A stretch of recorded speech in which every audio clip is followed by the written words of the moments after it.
రాష్ట్రానికి bill gates రావడం వలన కలిగిన ప్రయోజనం ఏమిటని కేంద్ర మాజీ మంత్రి చింతామోహన్ ప్రశ్నించారు. బిల్ గేట్స్ వల్ల రాష్ట్రానికే కాకుండా కుప్పానికి కూడా ఎలాంటి ప్రయోజనం లేదని ఎద్దేవా చేశారు. ఆర్టీజీఎస్ పై చర్చకు బిల్ గేట్స్ వచ్చారని అంటున్నారని, అయితే దానికి సంబంధించిన డబ్బులు ఎవరి దగ్గర ఉన్నాయో తెలియదని ఆయన అన్నారు.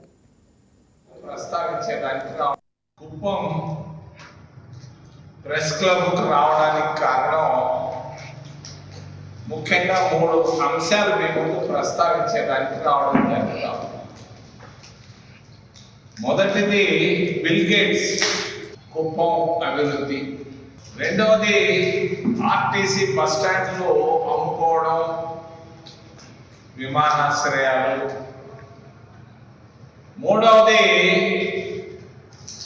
రాష్ట్ర బడ్జెట్, ఓబీసీలు, ఎస్సీలు, ఎస్టీల స్థితిగతులు, విద్య, ఆరోగ్యం, నిరుద్యోగం. నిన్ననే బిల్ గేట్స్ వచ్చాడు. ఎందుకు వచ్చాడు ఆయన? ఆర్టీజీఎస్ గురించి మాట్లాడేదానికి వచ్చాడు ఆయన.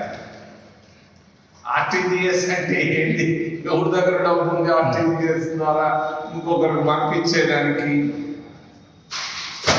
మరి కృత్రిమ మేధస్సు ఉన్న తెలివితేటలకి ఇక్కడ అగచాట్లు పడతా ఉంటే మళ్ళా కృత్రిమ మేధస్సు, ఆర్టిఫిషియల్ ఇంటెలిజెన్స్, అది అధునాతనమైనటువంటి వ్యవసాయం వీటిపైన మాట్లాడటం జరిగింది. అంతకుముందు బిల్ క్లింటన్ కూడా వచ్చాడు కొన్ని సంవత్సరాల క్రితం. ఈ బిల్ క్లింటన్లు, బిల్ గేట్స్లు వీళ్ళు రావడం వల్ల ఏంటి ప్రయోజనం ఆంధ్రప్రదేశ్ రాష్ట్రానికి? కుప్పం ప్రెస్ క్లబ్ రావడం. Please subscribe to YK TV Network. Please subscribe to YK TV. Please watch YK News. Don't forget to subscribe YK News channel.